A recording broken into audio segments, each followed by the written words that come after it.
Bonjour, dans la vidéo précédente, je vous parlais des informations essentielles à apposer sur une facture. Dans cette vidéo, je tâcherai de répondre à la question que tout entrepreneur comme moi se pose un jour.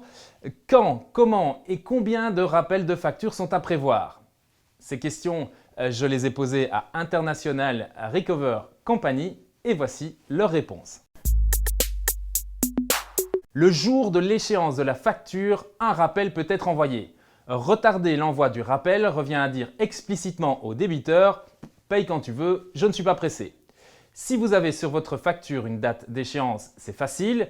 Sinon, il faudra la calculer sur base des conditions que vous avez indiquées sur la facture. Aïe! Prévoyez 15 jours avant l'envoi du rappel. Vous constaterez que ce type de condition laisse un flou administratif et doit donc être évité.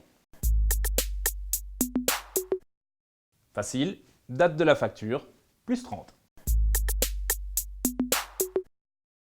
Par email, c'est inutile, cela ira directement dans les spams, même de façon volontaire par le débiteur soucieux de ne pas payer.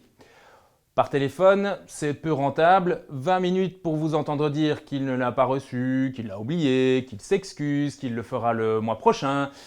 Pire, il peut se fâcher, ou bien vous, au vu de sa réaction, et voilà un client perdu.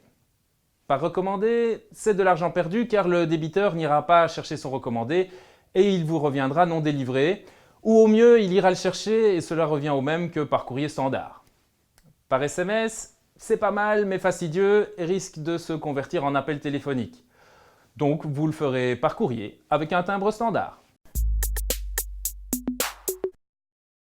Un seul, car il s'agit déjà d'un geste commercial donné à votre client dans le but exclusif de pallier une éventuelle erreur de la poste si la facture n'est pas arrivée.